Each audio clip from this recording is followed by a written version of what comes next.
Kata Ismaya Persat Chav Padma Vin Ima Chav condition Neo Kat Selo Han Sigurong Muntinami Kila Kila Teloi Ta Yazu Ina Hong Kila Ina Pana Til Ikiman Sa Dinggang Tukum Israel Ahong Yan Lang Manipurang Aho Ho Yung Neo Kat Persat Suwa Bando Tena Halakha Kiseng Tina Atau para siswa boleh halakah saya tibin. Jole tun para sala ngalu tibin. Ini lut ma neo kat hak demakan saya dong supaya tu sung buina tambah. Atau kau macam khamet zo ding dah aning kabui thay ta so. Aye supaya macam kau mamo wado ding ti aning kadan mulum ta ya. So kan dunia juga cia khamet in suna ke rupa so. Boy pun de tiang umai so henla papen ju piam ta hile mo wado hi thay ta lo ya so. Kiven kalwal dong no ya. Moral nafsu je khem na hin ko pong ki ven du eti a chu dam theina pa poi boy a chu pot do lo hela khamet zu di dan pa sei ti ven khamet zu di te nga hele example kana zani nong ki shaitan zani ang ki sei hitan a zo le to a poi mo pen ju kyam te le het nga ko khat chu khamet zu di ngani dinga kum danga chu hele bazar la vela suk la vela sile bokhuri shiva ho nu wa bokhuri shiva ho ko ma ki zu ba khat the ro le e ho nong lai zero na pana bokhuri shiva ho ki sola in tina ki zu sai chu tu kum zu koi ma ga pot do le ding pa zu dam theina ko na ki ben dam mo na ko na ki ben a thu poi bo je a chu koi ma pot do lo hela ki u ma ya chu in mu na zu na the di lam pi go hin din ya so he de go chu kam ta le izu ba hele azu do mo so example khana mundang dangang kizu thein tin i umna che khoyo sia example khana direct telephone ham piam khana henla chuba zero na tu hele zero khumi pi ho ke tu na phone na pi sum bola azu no mo sin zero na kizu de henla khodanga azu di dan boy uma hele aboi kha ba hele chuba he phone number hin ping gatin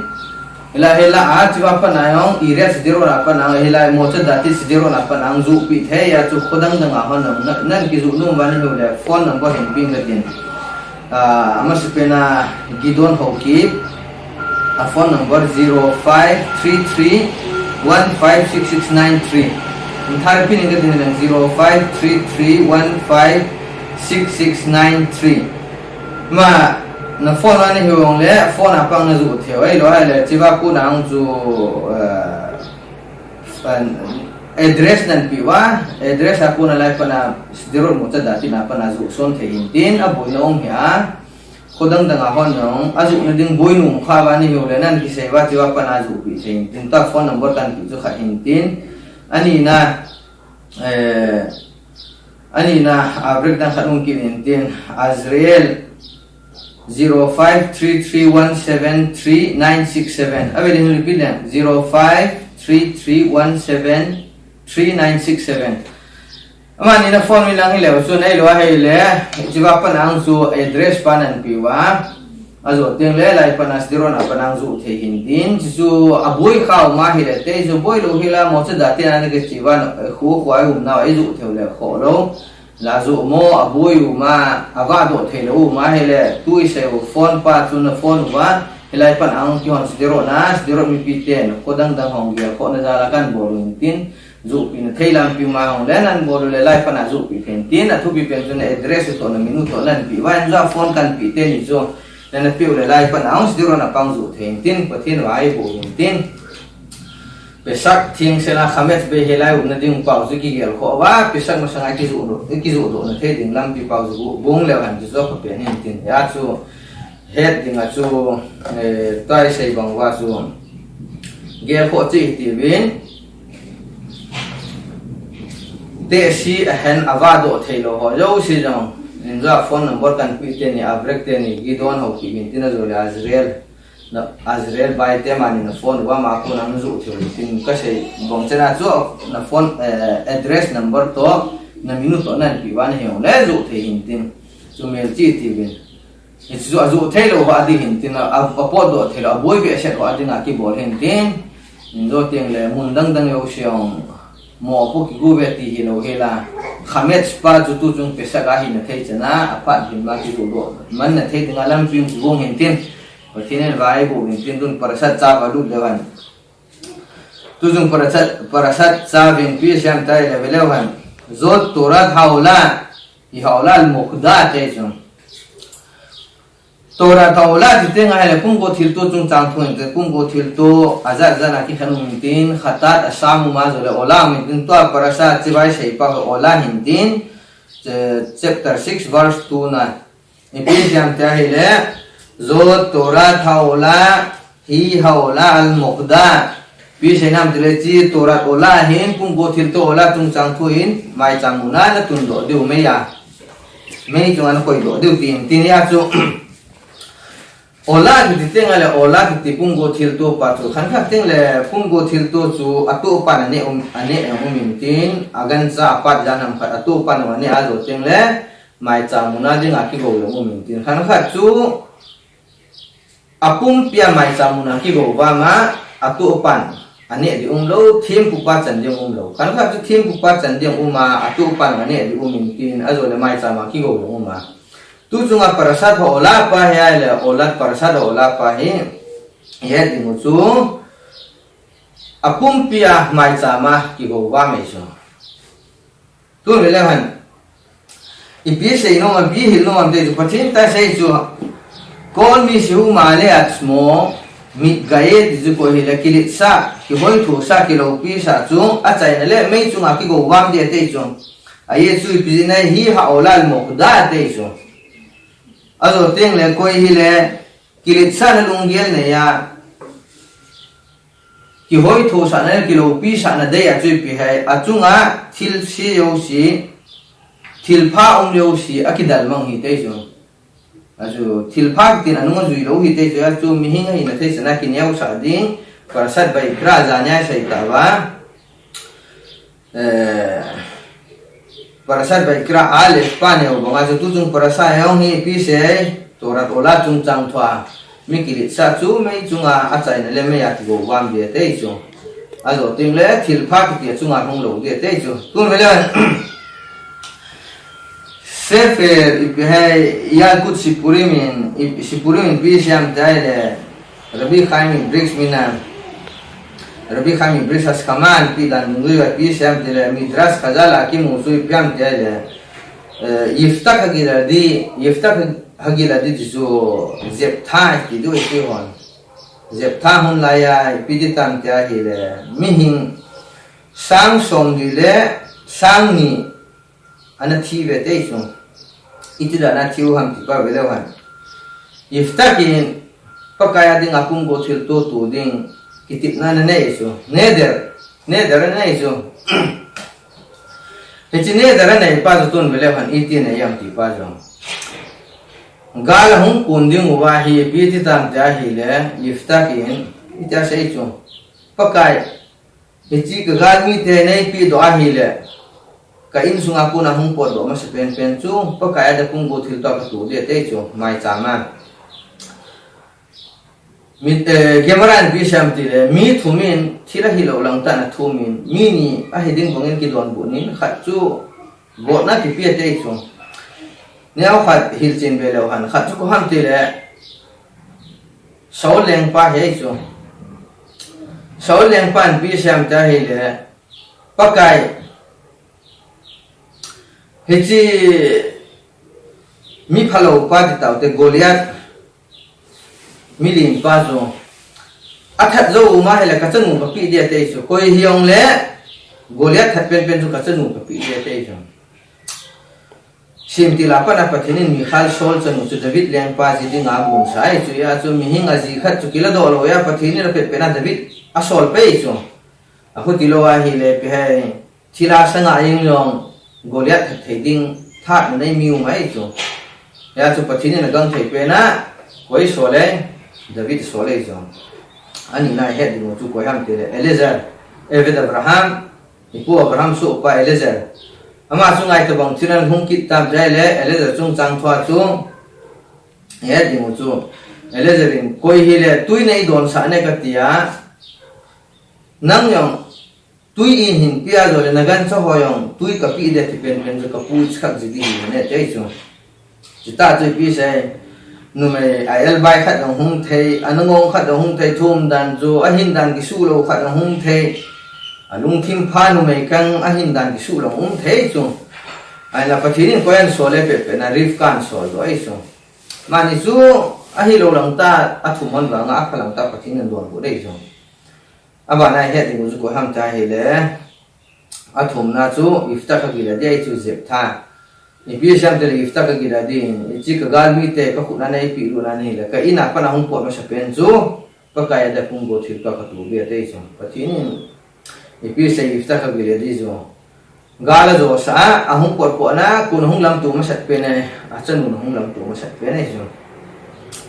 midras ka zalin ipi sam te ai le softi ma ang ti na in na tam tau ngai sila su ahil tin la khat belew han mi hingin pathinang sunga kitip na nei tinga hi le akitip na pa a hak tha ngai chu amo khanga chu kun a hak thei tham te le pin kha sa ko hoin hak thei chu pin khas ben ele zaren ana pin khas en pi sam te le ama kitip na nei hin kitip na nei pa ko ma hong ne kin thak pi nang ga te te chu la ifta kin pi sai ke soft tin tutan bai hong pe hin ama hong in tin pin khas in tin ko ma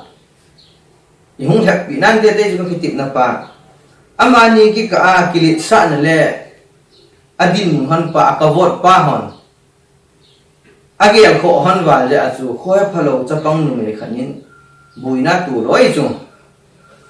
tu mi le han ani ni hona hiji chapang nu iftak chanu chisan pa chu anung hana zu ye te chu example khana pin khas chu thim gaw yong hi ai chu ai la pin khas apuna rok ko des pa pathinin ông pinara khoko des pana da ai chu ajo teng le lang khal langa ipidikit tam ja he le iftak hagila di chu iftak chu ipidit tam le athi in ata sapa he apa nin mun khana ki bui khom loin apa nin chung chung ma ki bui te chu hoi lai ki muam te chu vele han iftak hagile dia ta sei chu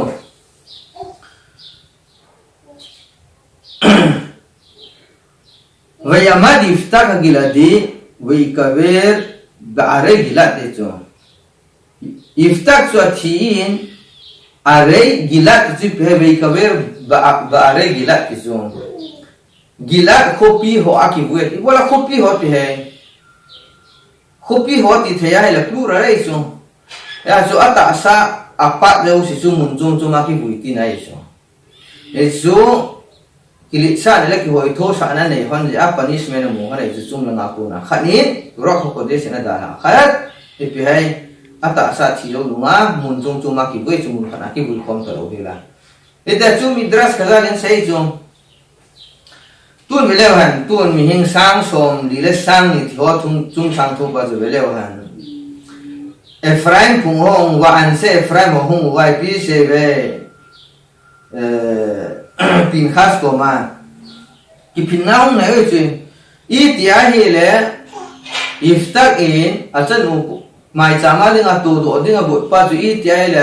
ane der pa chu na hap pi lo ham te chu ibola ma to kinil na ne ham te chu aya chi pi se man Ephraim gama ku na hong ho chu a pho kyu hi lo hela a ho si dei chu a ho se la pho kyu hi lo hela iftak in kitip na nei pang cha happy di lo chu bilo han patinin chung lang aku na to wa thu di ta thu ta nei no I di ta na bilo han patinin chu lo pi min tim pi sei patinin tua ibidi tam tile muaf mi tele amon mi te khuna ko na kun am Israel te hong hong do am tele gila iftak gila di hai so iftak hong hat do ai so ale ibidi tam tile am ho yo si chun Ephraim pong mi ho chu hong wa iftak chunga chu ki phinna hong ne wei chu ki phinnai hong nei phat wa iftak hong pot do ai pi tai mi hing sang som thum le sang som le sang ni a tha chai chu ale choi chu koi tha hai gilat di ne iftak giladi tha da nai koi mai thoi cho hin la khazalin khakhami hon pi sewam ke le ifta kina tha hi poi hin la Pinchas ina tha hi te chu ai chu pzinam le Pinchas in Ephraim gama kuna hung ho chu anapho da han lang ifta kitip na pa chu Jephthah kitip na pa chu ana happy han lang hi le mi hing sang som le sang chu thilo de chu ya chu koi tha ham ta hi le Pinchas tha ki sei chu lang hal nga heading chu pi ham te le hi chu ho tri ti da na hung pi nga mi hing sang som le sang ni in a hin ko chan lo hai pi ji nei kirit sa ji ai chu a ka vot pao a giel ko na la mu wa mi hing sang som le sang ni thi na tu lo ai chu example ni if tak chu na bowling chu pe ke thu tan bai hom hi ong ka chi ding Pinchas in happy thena ko ma kinim tholing ka thena happy lagi phatan te tin chi han lang le happy ti ki chai ta khat na ai na chu pham te le Pinchas in ama hung ta lo la ke be ga sing ka te kin ga happy ka te kinim thol di pen khat pen kinim tholan nan lang hi le chapang ko hello nun nong china tu lo ding boina tu lo ding ming sang som le sang ni nong china tu lo de cho yo si ti da na 42,000 zo maka hana thieng the he ai chu pri na ta he le kilit sa na le ki thu pi sa na pa chun ming hin ko tam ta chan thei chu tha thei chu tu ni le han he chi ba ko nai ji do de ung chu pham te le mi hing in kilit sa le ki hoi thu sa na ne ya ko na thi i za na man sa am te chu thilin ta su ahin khuwa thilin ta mu dila yo siang ma tha the chu tun velo han ani nai pi siam le zot tora tha ola tum tang thu pa to ke na la ya midras piliain eti pasuk tung tang tha chu ityas e chu Rabbi Yoshi ben Kishma a student hon a talmidim hon Rabbi Yoshi ben Kishma do ai chu iti teng le David cha pa hung tham te chu ai Matai ben David ba te chu David cha pa te le hung tham te chu ipia don du ve zo tora tha ola eti pung go thil to ola chung chang thu ite chu ola pa tin nu nga ka sei banga ola pung go thil to pa chu apuma abona mai sa ma ki halwa me chu thim pu pa chan de lo a to pa chan de lo i chu pakaya ding abona gowam thil to ti de chu ya chu Rabbi Yoshi ben Kishma na don bu chu pham de David Sapazit me shek su iti le hung di ham te chu a hung ding pa chu Rabbi Yoshi ben Kishma ni ti se ita se chu zot torat ho la hi te chu ipi vatsan hai zot torat ho la hi ti pa chu likutei chibi ki ti le khan ta hil se ne iti hil se na vele han khaza tu se pa chu David chapa chu iti ting le hung di hai akhang mi pi wa chu abon wa zakai athu di wa hi le hung di khatna ahi lo wa hele apum pi wa chon sit wa hang la hung dia te option ni ne oi chu impyam ti le anam pum pi ami sel pum pi chu wai nei wa ikisim khadu le me sha hum the chu khatna option ni na chu I bon wa I khat mobile wa he ong le patinin hu hin nan bola ma sha hung the chu ai la ti ni chu hi thai ta lo wa la patinin a pha ti pi pha ong mai chu koi man het ta lo bi chu patinin a pha ti pha pa chu ni zo pha ti dung zu a chu hung thok thok dei chu ai la ti pa chu ki hello I chu ai la patinin a ti pha ma sanga chu me sha ko tha na the di lam pi mai chu khat chu in se bang wa anam pum pin ki sim phat na nei ding ai lo ale anam pum pi a chon si na ha le khat pen pen a hung thei chu ya chu inza athu do pau chu Rabbi Yoshi ben Kishma student hon ara pau do na chu melo han Rabbi Yoshi ben Kishma iti don ne zo tora tha ola te chu torat ola pa chu pungo thil to ola pa chu apum pia pakaya dinga gowam thil to a chi bonga chu a bi sel no siang ibon wa ikita wa chuwai nei ba hi le bo gi ula hu hing na pa chu hing se na hung le te chu thế nào nữa pungo thil to pa chu ola pungo thil to pa chu phai mai cha ma ki tu chu thim pu pa chan deng lo a to pa chan deng lo khata to sam ya hi le thim pu pa chan deng ma dan zo zo le a to pa chan deng mai chu ana to ola pa ya hi le a to pa chan deng lo thim pu pa chan deng a bola pa ka ya deng a go wam thil to chi de chi bu nga chu anam pum pin kisim phat nai nei wa hi le me sha hung de te chu ni chu a phat hung lo a kai ha na thei dilam pi hi ei chu ya chu li ku te chwin a hem se ga ban zu ma se ji pi hem a gaung der bismel ke misulis ama minai pi siam te le itya se chu ribono shulo lam van le se simpa kai pathin am sunga bon in imayo se kisel ku poi te chu anam pum pi chu itia pum pya chadik ka hi thei diu ham te chu i thei loi chu ibzi ne chadik ti ong leo han tora ku na pam pe tam ta cho lo yo sin chu van ne ding ga ma gam thai chu Israel government me aveleo han 30% da bong sa ku ya 70% da bong sa ku na sa lo kin lai chu ya chu dor se kulo zakai so pum pya chadik ka hi na ding chu anam pum pi gam thai chu i thei loi chu ahin la lang khana se dinga chu ipi hai lang khana se dinga chu anam pum pi bona chon sit ding chu thei kit lo pi chu ibziram tele pathin thu to ki to a hin ko manga ki ta ta pathina dinga hin ko a hin ko pi do no mi tam ta ong ki nai chu cho chun iti avera chon sit a bolwa pathin lung han cho bol ding ya chu anam pum pi chon sit ding pa cha lam pi um thei kit loi chu ya chu ipi se Toran ta se chu alangai thelo chu van ta sira zo le panav le kilo ti sakha pi zaro pi se na hai e chu anam pum pi ang sunga tora pa chu ma tha lo de devarim bung som thum la khat chang som la khat nai pi se am ho so le ti ha ku na mang lo de pi hem ho so le ti ha ku na mang lo de tora pa chu am isle te son ti ha ku na mang lo de amang lo di ki pa ten pi ga sai mi hin tam tan tora adem di ti nai so apal ki ahin la mang lo di ti ai so khudi ya le cha ko dai mu do chu pathin ang sunga chi na le het na pa mi hingin a chi na le het na pa chu pathin chung bu ma koi the loi so ya chu ama in ama phat pi dung zu ya in pi na den pathin ba ai bu taw han te chu ya chu e het mu chu pyam ta he le ave le repeat le han inam kum pi wa chadik hi na diu gam ha inam kum pi wa i chon sit na diu gam ha ki le chu mi yo si chon si the lo i chu kilo diskak pi zaro aso na ti ha te ang sunga ku na ma tha lo de ki te chu i pe amang lo chu tora ai chu ya chu tora pa chu mang lo ding hin la su mang ki bu yong ja ham kha dong ti na chu ya chu nam pum pi chu chon sit ding tiang chu thei lo nam pum pi chon phat de tiang thei lo ai chu ya chu pathin ate pi phat pa chu hung hung chu nga ngai ta chu pathin ko ma ha taw ngai ta chu tun vele han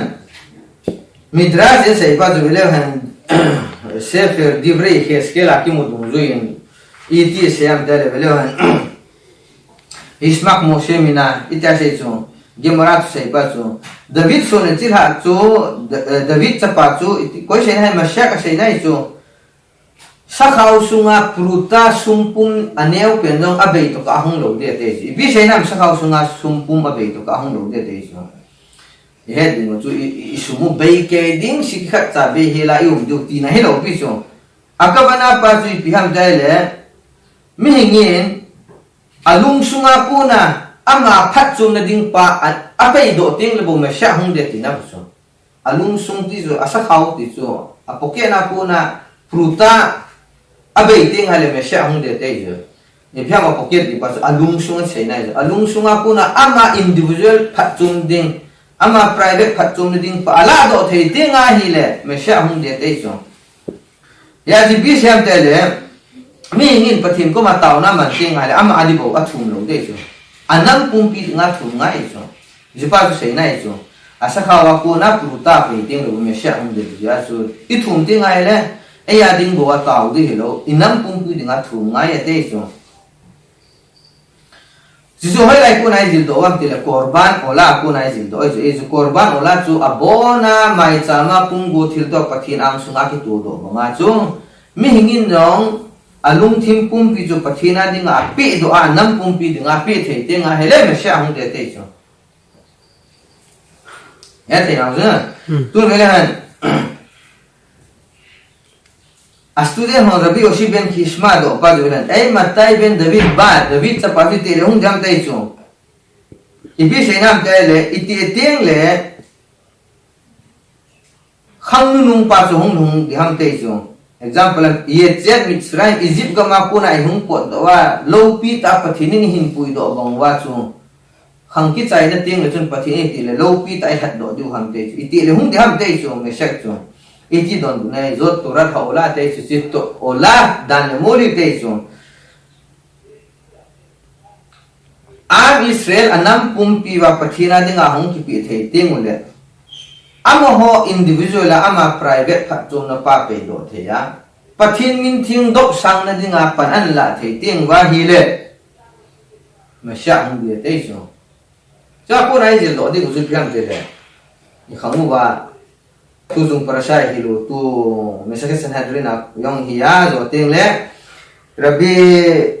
Yoshi ben Kishmas tu den ado amana don na ko nai mu do the jing su pyam te le I khangu wa to razira tam chana me shek kai nai ti nai so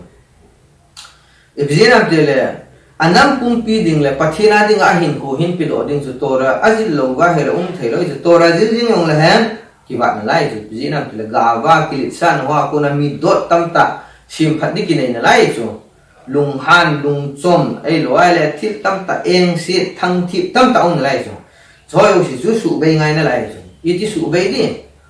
Tor azil lo ahil alam pi mo tayo so ya so. Anam pumpi pathina ding aki pi do ting le so. Tor azil ho azil ta lo ala support na tor azil ho adop sang thei ting ule. Anam pumpi me sha ang di nai so. Ya so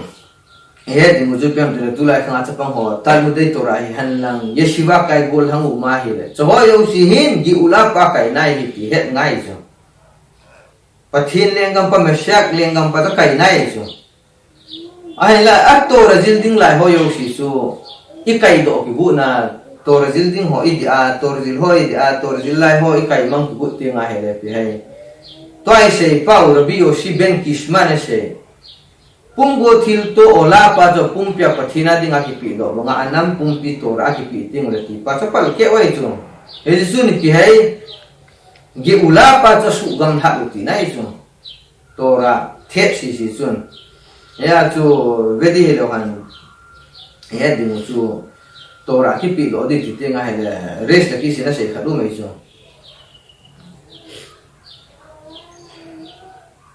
I pi sham te le rest la ki sin Mihin khat chu tora zil dinga hong ki pi do athi pi lo wa hi le athi pi ki go lo wa le tora pa chu nga lo de te je I pham thi pi di ti chung sum le pa yo se dinga poi do the ko mu gan sum chu poi mo ai chu a poi mo poi ki lo bi sum chu poi mo ai se yo le I nei kham khang pa thin ko ma ki pa thu se ding tor zil pa le har bot tam sa ngai chu I bi nei na thi pi ki go lo wa na hi le te chu tora pa chuna chunga hung cheng pon te te chu ya chu I in sunga tora hung na ding le I chunga tora adin thei a chen thei na ding a chu mi surun ne face pa ngai chu iti bol de mi nu mi pa ten example khana ho ole khada so ding a chu mi nu mi pa tora jil thei te roi chu tora jil thei yan lang he on a cha te ho tora an jil sa ba sum le pai thom cha ne on le tan mu tora kai sa yi shiva kai sa ba a fi pau sa zabu jasegi lang hi on le a pi nga cha wa ane a cha ding pau ki hit je na hin ko man wa a cha te o to rezil ding pa gel kho te mule me sha hung nai ti nai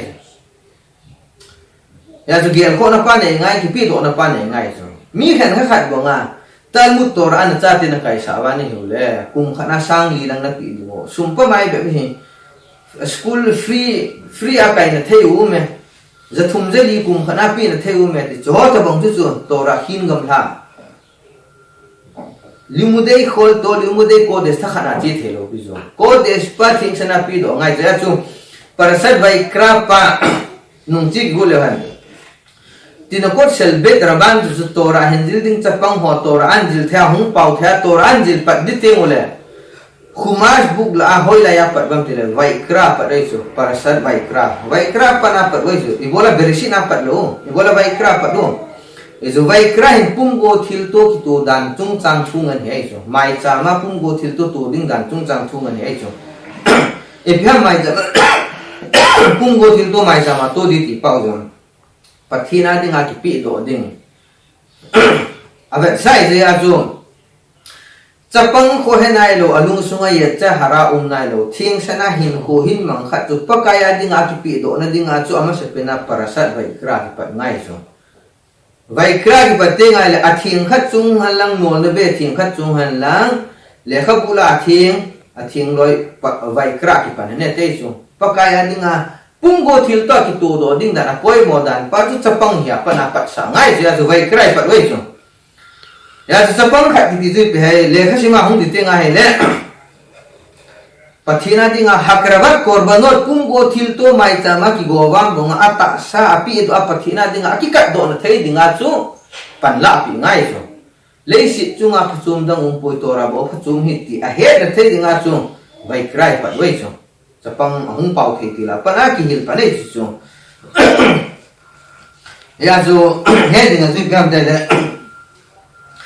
vai kra di ting ala vai kra pang so ale pa chen ye wai chu tu chung parasa len zo lin mu de oi so adang kha dong ki dai chu amem pa che ba he zo torat ola jai zabana zo torat ola ipi sam jai de zo torat ola hu ola la mukda de zo mukda pa amem pa nyau chang ki de parasa vai kra ale pa nyau wai chu tu chung parasa mukda ki ti chang pai amem pa neu ki dei wala neu ham zo le sei ti tun i sei di pau zu ti no ko sel be draman khat zu chapang khat to le lang ki bi teng na hagrabat korban pakaya da punggo thil to aphat chum na la lo pi dan pa chu chapang cha ha alung sunga abu masanga pa na ki pe masai chu thing sana to ra ji ngai chu hel pol lo dei chu thil dang dang to hel le le ha le si chi na dang dang to hela jil sa lo de thing sana sefer vai kra apum pia pa kai da punggo thil ta ki tu nga ma yong punggo thil ta bona ki pi do na ding lam pi pa ge ngai se ya zo misrut ne fes pa poi mo ai zo tu le en zo le nong chi ke din chi ba zo i sei pa ve lo han zo torat haula ipi te zo torat haula hi haula al mukda de zo mukda pa chu awtiot pa mem hi anewe ti oi chu sefer vai kra ale pa no nga chwang mem pa ne oi chu epi hi no mo ham te le harabe mi coach ke tera pan itya hi loi chu mi hin khanin pathina dinga yehudi khanin agudat hasem pathina dinga punggo thil to bunga hong ki pe do apathinan to te nga la lungsunga pathinan to te nga hela apol nga soda han te chu alung sung nga pi han la apol nga soda han te chu apol nga soda lo te chu I phe apol nga soda ti pa chu abol thei na le akibol thei sa na pa chu mi pi la ta la le ngai lo alung sung nga ki koi do te chu pathina dinga asu chi ngai chu ya chu amem pa ne wi te chu mokda pa chu tu mi le gemara suka daf khaf khet amuta le na pi sham ta hele hilana zakenin student talmidim somge ne somge la som thum chu achung wa sikina mo se rabenu banga achung wa sikina chu thei de din na ding ge te chu san dam chu azole som thum si ma chu yoshua bin nun bunga pathinin ni sa pu tang pi thei din mun na sang ve te chu din mun darga pa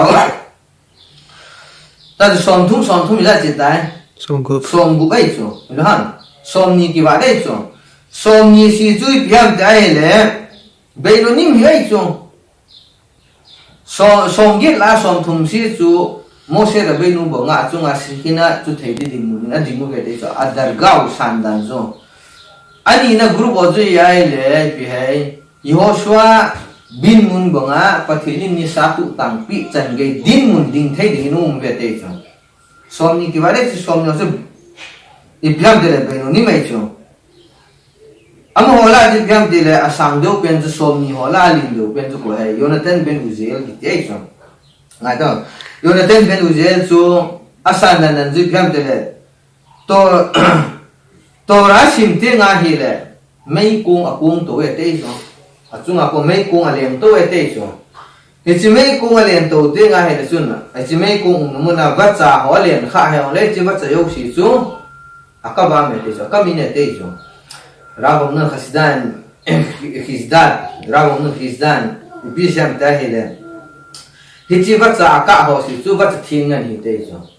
e bi nam ta le tora zile za tora me kong tun va cha abu ho ka hi in te te so as a thing ngan hi te so ichana chu ale ba la ding mun pa sang hi chu yonatan bin uzel amo ho la anim nung pen kha je byam te le e byam te la katan se bi kulan de so aneu pen ti tau te mo la na som ni la katan se bi kulan neu pen zo Rabbi Yohanan ben Zakkai hi se so Rabbi Yohanan ben Zakkai chu pi se be gimran Mikra Torah halang Mishnah halang Talmud halang halakha halang agada hayong le digduke Torah halang sofrim lang halang kala bi khamurim hayong le gizro sabot halang ipi gematria halang vantil ho pau halang ai loai le thilo ho pau halang hayong le gancho ho pau hayong le apona ahet su ke hi te so so anim pe nei so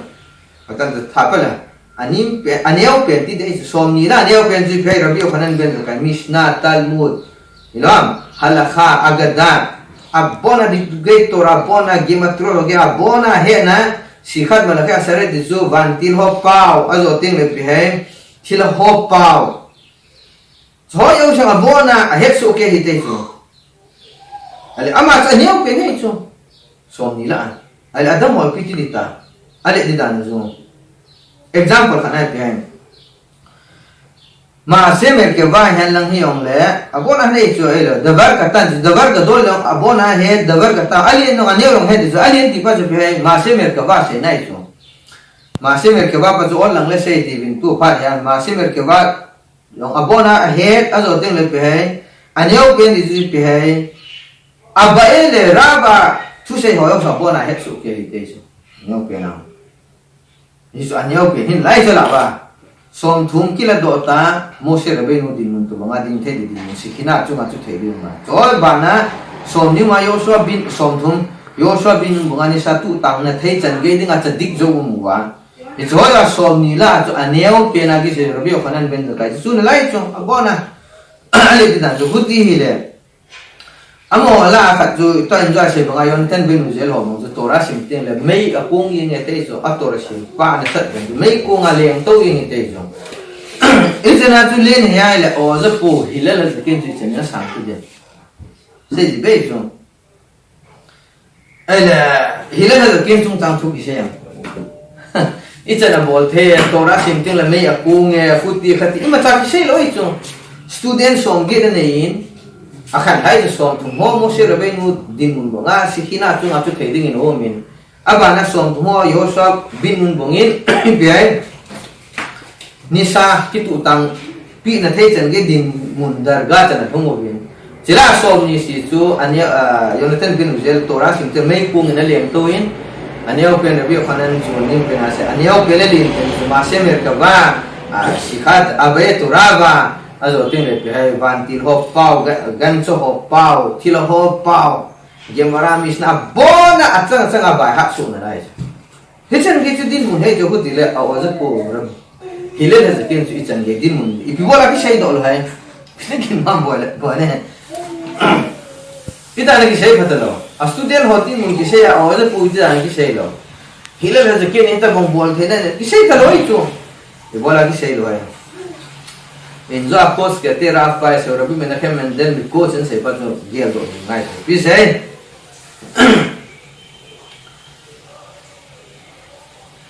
pathin na to tinga ne avodat sem pa chen lung sunga se ri ne te polonga podo sa ne te so na khon hilal zakin Torah sim ten le mei ko ngai so mei kong ki khoto ye ngai te bang a mei kong ki khoto yo se su asung langa sel te so polong alien do sa lo to sung lunga se te so ali na ti suai so ya te ta jo kha ya ni nan vele han ropsi ze te ra pa rabina teli ropsi ko ma khasil kha ho ngai so au ngai pi se tam ta hi le jiko be te ra pa rabi le ze mizko acha pai chu ropsi ze te rabina teli mi ropsi cha pai so apam lo ya su hak nasat or him su ama khuna king ame ya su khona tu so pya ga pe chu aga pya le bi se akhasit pan na khon mi vi akidi na he te so amala san nan chu khon mi vi akidi lo be na he the so hichana chu thin na pa nei so chapang pang sei di he loi so apa hong guna rabi naftali mi rob si so hun pan apa ko ma sei chu khasit khat hong in khona tui ka so pi in ka pi a hi le pi sei na khon mi vi akidi na pui te te so apa na rabi naftali mi rob si sin hoi ta ve tha hi le a che ga hi le pi di tai adi ta mo nga mi vi anakidi lo ta ba iso ya se rabi naftali mi rob si sin a chapa bracha ke iso elezer no le teng le pathin wang nan bu han la iti khasit pa sang in sun na din mun hung sang lo ne te iso iti din mun pa sang de hai khon hi mi vi akidi nai poi ta na sei sang in tui ka don nom poi tin sei ne te iso ta su mala gi burali dan pa chu hoi lai king amam tai le khon khat chu ko sere hi lo mi vi akidi lo chu ka he ya la mala lin do le kilom tai che ba nga ka don nom poi ti chu ti sang a chu lin che ne he ta chu a khon chu mi vi akidi lo ti ne he ta che ba nga mila ki su ngai lo mila ai chan ge din mun ka phatai ti pa su ngai lo ka don nom he ti chu lin zo hi te chu chu ko se de rabi me na khem men ni ko chen se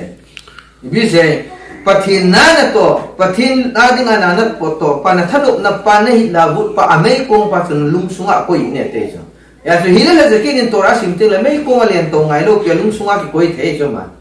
akong lo la ko lung sunga a khum lu de so po nga po jizu hila la zakin lit dan pa apo nga kala pe khut sa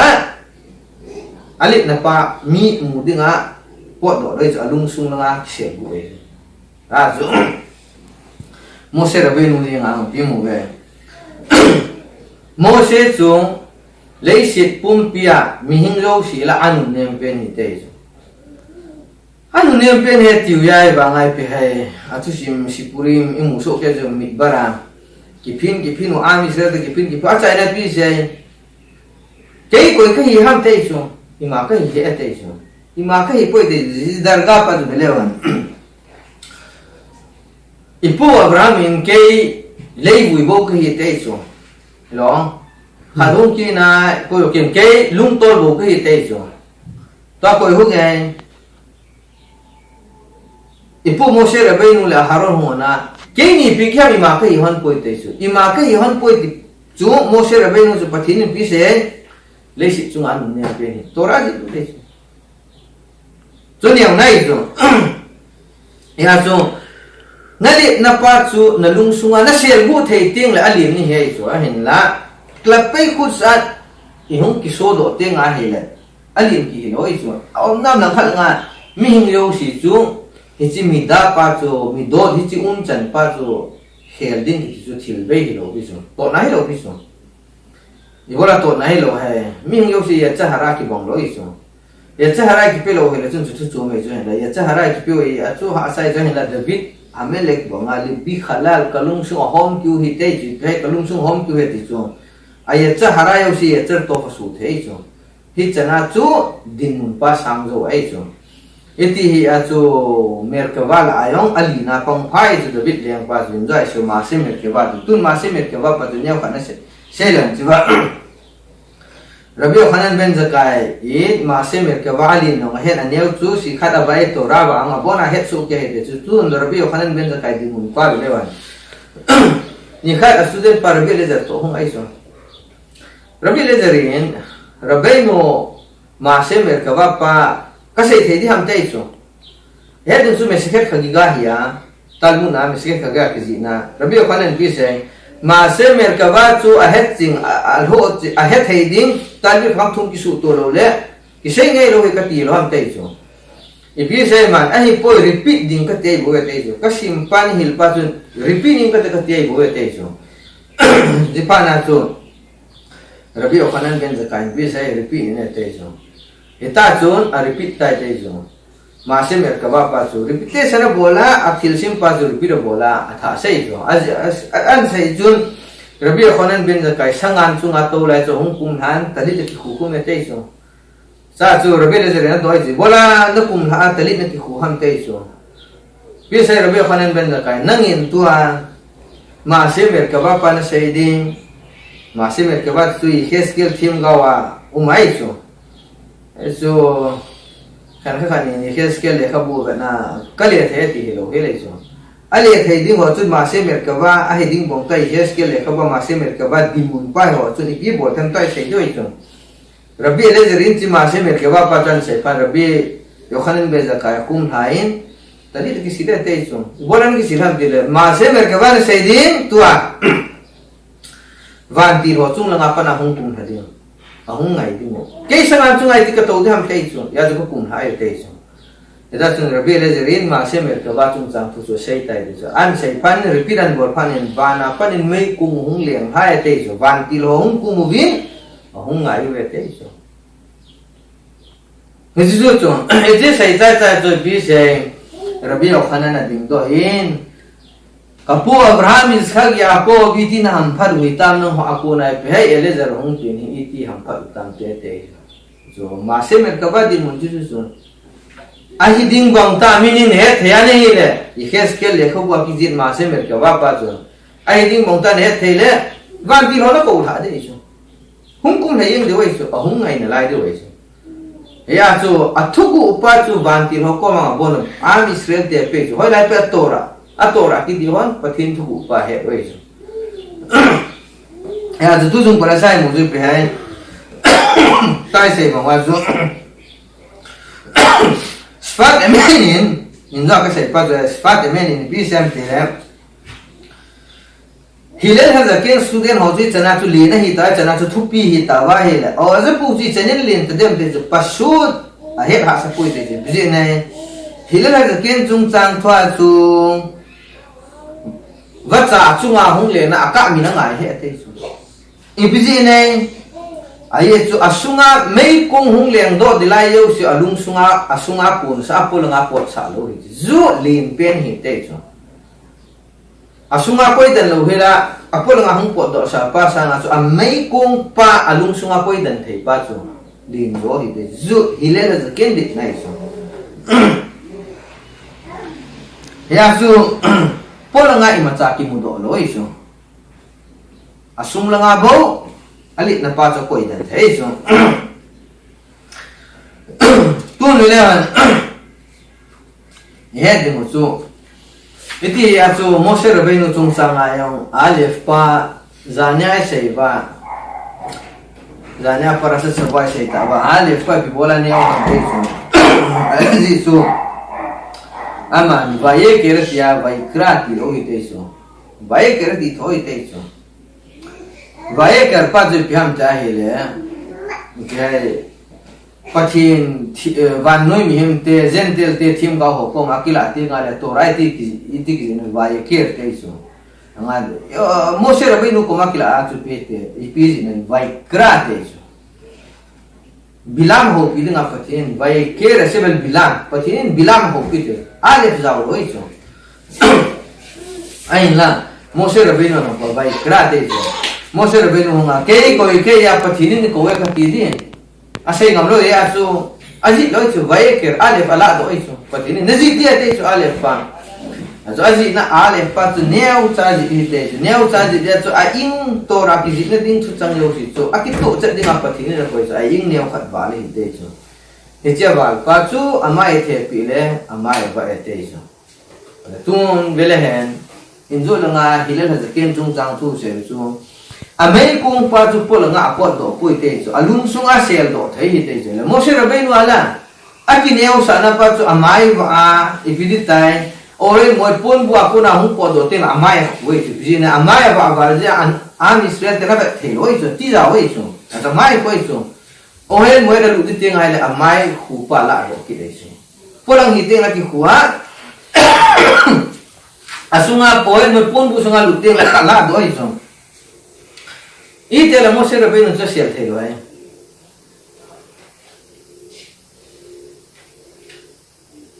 kita tulo ele hilal ken lin loi ti duham eloi so e hedin so Moshe Rabbeinu so badai li si chung an nem ben he toran mai da bol nga hi so ahin la akin yaw sa na pa tor a ot yot nyaw khatala do pat pathinin matana pe so mai ba sai so ama na ki he na a he do lo piso a het do lo ka hung vai so a zo mi pina mu ati za het pa na chu a mai ku ki dei a ju pi hai a he han lang hi le no min te ti wam no dei so a hin la pa thi matana pe so na ki ne sa zin matana na pin ka te dei so amatana pa chu a ing amo pa cha mai the pa man he loi chong po to la mai ba pa na anami pi o ki cha a mi sre lo si chi pa na cha mai ku cha cha het pen de pe chu ni chan chu ale dan pa abana prasa pan pi sham tele hechi hi ola ikhat pa chu pungbo thil to pa chu pa khai da pungbo thil to na tu ding a mei chu mit lo di te chu ipiam tele a mei mit lo de ki ti pi vat sa he mi hing to ra pa thina ding a hong ki pi lo ding a hele khan ka ting le thak dai na umma khan kha te na kal to na umma mi hin kho phat tina mun khat ading dan thelo akal kan umma khi su kan akal kan khi su kan ma ji ji na ye cha harai ne wei chu ikita ha kan umma I hung hat kan umma ikal to kan umma ei chu ahin la a sei pa ji pe a mei kong pa chu mit lo de te chu khi su yang le chun na tor zil pa chu na ma tha sa lo ding pathina ding a ki pi lo na pa chu na ha dai sa lo de chu na som jing ngai chu na mit sa lo de chu hitia chu hin jing de chu ya chu tora ki ti ngai le mi tam tan a he the lo ju pi he bma chai jing bma chai lo te la tora jing de ti studio a vel vela ka se sigur muntina ka se da chu man thei lo ye chu tora to bma te thei lo pi chu a vel vela ka se da chu le si pum pia chi na yo si la ti scientist yo si doctor yo si engineering yo si sel lang khana te win tora zil a break khat ko la tor zil khat khat le gemara pe khat chai me khat chu sel lang khana te le hen khat na gemara pe khat chai pa chun ale zo na lai chu le si pum pia chi na yo si ya chu le si chi na pa he lo pi ho ni ho lo tora chi na pa he chu ya chu iwa mang nau ga ma ku na hung ki le ta chu agam thing hung hun ta chu itu thupi pen ding chu tora he chu e tora pa tu thupi na ding a chu ilung sunga chen na ding le ilung sunga chen zo na ding a koi dan zo na ding a chu kineu sa na pa chu thupi pen he jo first step he chu ya chu asem gi ut la bes pathin chu lo pi tan ki bon ne te chu lo pi na le ga ba pa chu pathin bon he chu mi hingi na ki bon the lo ya chu mi hing hong ki le sa aki bol thei sa te ngai le pathin thagau ko ma cheng nei loi chu mun khana ke ka pum khom thei lo de te chu pathinin ni ki cha khanung khom thei hon pum ka de te chu ya chu ga tan mi ki le sa ko ma pathinun lo a to raiza jilhan lang to raiza he han lang mun tina chadaka bola sur hai to le tho han lang yong le thum nan chu mi ki le sa kha cha lung sunga to ra di la pa lu ne lo ki ni ong sa ngai chu pathin mai bu tin tu jung para sa sei dung zui ba pe vai krai ma tu jung pa sa mem aneu pa ku nai jil do ju kam te le lung sunga kineu sa na pa pathin nai to yo si lung sunga I koi thei pa chun me sha ka kai nai ding hi chu he nga ya azo ting le million ki di je pi he ga ki hoi tho sa lo alung sunga ami hi na pa sel thei pa chu million hai chu te no ai bo tin lung sung che wa kilit sana behela khamet behela pesak hunga hita khamet su kilit sana itu apom thei pa choyo si su mong wa matsa apom lo kiniau sa na pa ilung sung wa chen na bethin wa ai amen